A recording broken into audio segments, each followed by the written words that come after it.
Now, you know the biggest thing that has happened was this black woman that was killed in Tanzania. Oh, the Asian dude? Oh, the black girl that was a pretty ass black girl that was she was white an dude killed her? influencer, and she had this white husband. You know, she was one of them black girls because the dude looks like a thumb with a goatee, and he proposed to her. She ends up dead in the hotel. They find her dead. How? And this motherfucker's saying they're saying it's suicide. Whoa. Fuck you.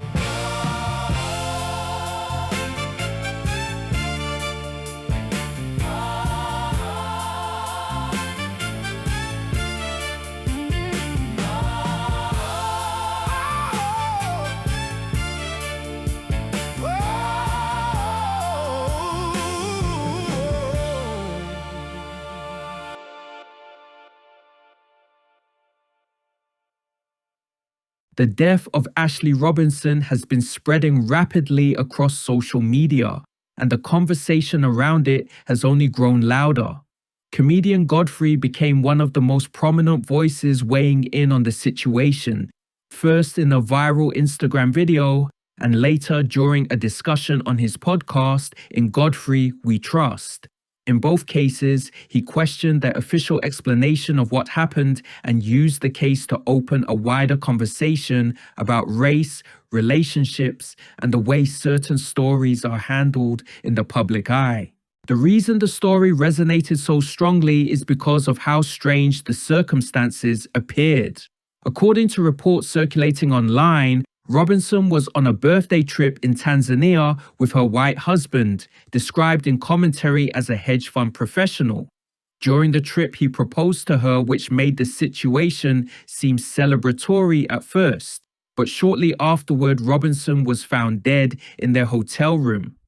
Authorities reportedly labeled the death a suicide, saying she had been found hanging. What immediately caught people's attention, however, was the claim that her husband waited a significant amount of time before reporting her missing or dead. In many retellings of the story, including the one Godfrey reacted to, that delay was described as roughly 2 days. That detail alone was enough to trigger suspicion online. Godfrey's Instagram reaction video was blunt and emotional. He openly mocked the idea that the public was simply supposed to accept the suicide explanation, pointing directly at the husband's behavior as something that did not make sense to him. So I don't know if you heard about this black girl, young black girl who was dating this white man who looked like a skinhead. She was found dead in the hotel room, hanging. The white boyfriend decides to report it weeks after she dies. Yo, and they show a video of them, you know, being cute, you know, the interracial cute, dumb videos that people do. So he doesn't know how it happened. We're supposed to believe that he didn't do this. See, this is that type where, and I don't wish death on anybody. I think it's disgusting and fucked up that she had to suffer this and her family. My thing is that I'm glad it's not a black dude, because black men get so much bad and negative stereotypes that we ain't when it comes to relationships and stuff like that. That when I see this type of happening, and it's a white man, I go, oh, now look, what do you guys have to say now? Because bad people come in all races. I'm not saying this to appease you, this is real. Bad people come in all races, but for some reason, black men just they're the fucking worst. Just the worst. The Instagram video quickly spread across social media, racking up millions of views and triggering a wider debate about the case. When the topic later came up on In Godfrey We Trust, the conversation expanded far beyond the original clip. Godfrey was joined by co-host Dante Nero, along with guests Vishnu Varka and Akeem Woods, and what followed was one of those podcast discussions that moves rapidly between comedy, anger, and cultural commentary. The starting point was still the suspicious circumstances surrounding Robinson's death. And I did a video, and it's at 2.7 million. I did a video going, I really think it was that skinhead motherfucker that did it. So apparently there was I believe it was a 2-day that he waited to report her missing. 2 days? Come on, nigga. If this That's was insane. Her age is 31 years old at the time of her death. And how old is he? And his age isn't specified, but according to police reports, it says he's roughly in his 40s. Oh, that's not Okay, right. He's in his 40s, but he's like I think he a hedge fund guy. I think he lost some money. He's No, like, 2 days is crazy. That's 2 murder. days 2 days. That's Yeah, crazy. like, come on. He probably was like, all right, Because if someone killed need- themselves, How can I you- figure how this can shit I out? figure this shit Because out? if you walk in and your loved one is dead, you're calling the cops immediately. Yeah. Hell yeah, Freaking like, out. First of all, you're going like, maybe you could save her. Maybe Exactly. we can revive her. You're calling the cops and you'd be like, "Oh my God, my wife is passed out. Come quick, come help her." You're not sitting around for 2 days 2 days, twiddling your yeah, thumbs like, that's- "Oh It's well." gonna come out. It'll come out. I guess I It's should call the definitely cops gonna come and get these. Nah. Everyone on the panel expressed skepticism about the official explanation. The delay in reporting her death kept coming up as something that felt impossible to ignore. But then the conversation took a turn when the hosts began discussing Robinson's online history. This black Bro, woman that got killed, she was dogging black men. This her, she's beautiful, and God, this she's she with that motherfucker. crazy. She's like a she's little fine doll. as fuck, and She looks that so young she with too, that. bro. That's bullshit. Come on, Look at that's- how young she but looks. but she's fine. Yeah, and she look a said- little and young for him, And too. she was Yeah. dogging He's not black attractive men at all. though too. She was dogging black men too, like that kind of shit. That's the problem I have. Yeah, but she's sick. What? Do you know what I'm saying? For her to do that is she hates black That's men. a trauma again. She like, hates it's trauma. Something's wrong with her. Yeah. And where is the space for her to heal or whatever? So she But goes. also, what can you find out what the age difference is? Because that was how old is that nigga? Yeah. Because that seems like some I'm rich and I'm creeping. what the guy's name is McCann, and now they're questioning him finally. You're 'cause gonna I think find he- out it was some I foul think play. he You're gonna find killed her and thought he was in I think they were in Tanzania, so I think he might have paid the police to not say nothing because black women's lives aren't worth anything anyway. Sure. So he probably thought he can get away with it. And you know what? There were dudes that said when you know how those a lot of interracial couples got to throw their fucking photos in front of you, hugged up. These dudes were like, he gonna kill you. Like dudes were like going, that motherfucker's gonna kill you. They were saying it already. Yeah. Like that motherfucker's gonna kill you. Yeah. That's what they were saying. And now she's dead in her room. They separated them. They had a fight.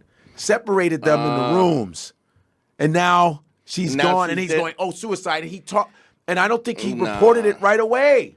Nah. So that's what it's supposed to be. Suicide. Get the fuck out of here. From there, the conversation moved into deeper territory. Godfrey and Dante Nero talked about what they see as generational trauma inside the black community. They referenced the long historical chain of slavery, segregation, and social upheaval, arguing that centuries of trauma have never been properly addressed or healed. Black people are under a level of trauma. You're talking about generational trauma, and there's never been a situation where, like when people that went to Desert Storm, after Desert Storm, They went to therapy, They went yeah. into therapy because of the trauma. Yeah, We're talking about post-traumatic, we're talking about PTSD. 450 years of Jim Crow, slavery, the antebellum era, the black codes, the crack epidemic, and never once has this. First of all, they won't even admit that this is trauma. That the trauma. They're trying to tell you they're saying this right now. You got congressmen that are saying this is a post-racial society, which is crazy. The only racism that I heard there was a guy from Texas. The only racism they congressman experience is reverse racism. Is only Yeah. it's like how that can't even be the case. That's a stupid So thing. but you're talking about this level of programming. You definitely got some men that are traumatized and they're sick. You got some women that are but overall we see this over and over again. Godfrey and the others describe this behavior as part of a larger pattern they see on social media. They argued that some black influencers who date outside their race sometimes adopt rhetoric that attacks black men or black women in order to signal alignment with their new social circles. But it's like those those dudes that were dating white women and shitting on black women, and they both were murdered by the white girl. Really? And I wanted to shake those white girls' hands. I wanted to say, good job. Yeah, fuck you. Why are you? They were literally. I watched the dogging black women. Your mama black. Your but people who that's- took care of you. But there was white bitches, and they got off. They got off. I voted for their freedom. Good. Fuck these sellouts. I fucking hate them. And I don't wish any death on anybody. And this is I too mean, bad. but you just did. No, I wanted. I didn't wish it. I just wanted to shake their hands. How'd they get off though?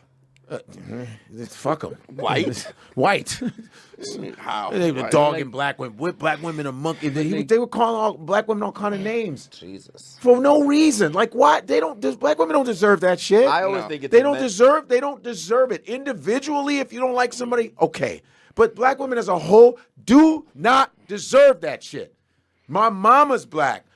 Your aunties. I have great women in my life. My sister, she's awesome. Fuck that. My aunties. Fuck you. Cousins, everybody. The coaches, the teachers, the people that gave me advice, the motherfuckers that lift you up. Fuck any black motherfucker that dogs black men or black women. Fuck you. The conversation also touched on how narratives about race are constructed in media. Godfrey argued that a propaganda machine has spent decades building the image of the black man as the most threatening figure in society. What's crazy is the stereotype of black women this or black women. Then all white dudes are pedophiles. Then, and I don't. All I see, I just made a video. it's And nothing. 70% of them are. 78%. 78% of white men are pedophiles. They are spousal abuse. They lead in spousal abuse. They lead in that shit. But for some reason, they were able to, propaganda machine built the black man as the scariest motherfucker. We're the scariest motherfucker. Yeah, I just posted a guy named Zach Radcliffe, white dude, conservative youth pastor. 33 counts if you of follow sexual my assault. Instagram story, it's nothing but fat asses and white dudes from Jan Sex to the pedophiles. The He has whole- 33 counts, and I just made a video about it. And he was a youth pastor. He was a Trump supporter. He had an album called what was this? Well, what's stupid- crazy- Have you seen the other one with the dude at the door looking for the guy's daughter? Oh yeah, That dude that was screaming that scary shit. Yeah. Where's your daughter? Oh, I Where saw the that. fuck is Yeah, your-" yeah. That shit. But a lot of them do that kind of shit. A lot of them do that. A lot of them do that, and they were able to make us the scariest motherfuckers. Yeah, it's crazy. And the fact is, whenever somebody ethnic is with a white partner, they tend to get really racist. They think they're equal. They think they're white. Yeah. They start to hate their people so much. They start to really hate them. Talking that shit. Talking that shit. Maybe the white woman or the white man is talking that shit, so they rub off on them. But every time I noticed, whether it's Asian with a white, black with a white, Spanish, they start talking crazy. Godfrey's reaction to that idea was intensely personal. At one point, he said that when someone publicly insults black women or black men, they are essentially insulting his own family, including his mother. He expanded that thought by invoking historic figures like Harriet Tubman and Maya Angelou, arguing that disparaging black women means disrespecting the legacy of women who shaped black history. I'm so tired of that shit, man. I'm not saying you can't love somebody. Love is love. Not all the time. Love is a lot of shit. This shit is agenda bullshit. And it's fucking trauma. But I'm not, no. You don't dog all these black women. All these black women that be taking care of everybody. They took all these fucking Caribbean women taking care of all these white kids in Manhattan. Mm-hmm. Taking care of white kids in Manhattan, raising the fuck out of them. And they ain't shit. Fuck are we talking about? No, fuck that. I'm gonna call everybody the fuck out. Dogging, my mom was dope. Fuck you talking about? She was dope. And every time you insult a black woman like that, you're insulting my mother. The grandmothers. So many great black, from Shirley Chisholm to Harriet Tubman to Maya Angelou. We could just name so many great black women that have invented shit, that have saved shit. Fuck you, man. And fuck the black people that do that. House nigga. Fucking tap dancing, handkerchief ass Sambos and Aunt Jemimas. Fuck all of you. I fucking hate that shit. That shit burns me the fuck up. Because you with some white motherfucker. And you want to talk crazy to us? Fuck you. That's how I say to all you fucking sellouts. Eat a dick. Fuck that. And black dudes that say that shit about black, and vice versa. You know what I mean? And black women that talk about black men. I just think you have to take into consideration the trauma, because nobody does that unless there's a point of self-hate. I've definitely taken the trauma, but we have to fight it back by going, fuck you for saying that shit. Sure, I agree. Shitting on black men. There's a lot of great black fathers, a lot of great black uncles. They did that. A lot of them. They did that. Among many black commentators, the story sparked both sympathy and frustration at the same time. Some people focused on the suspicious details of the death and demanded further investigation. Others highlighted Robinson's past statements about black men and argued that those comments complicated the public response. This video goes out to black women who feel the need to compare black men to white men. Okay. So I just posted a video about this young lady's situation, and I was speaking on how I would never date a white man because I don't feel safe with them. There's black women who's getting in my comment section saying, well, we die at the hands of black men too. When did that start? Let's have a real conversation. When did we truly start dying at the hands of our black men? After what?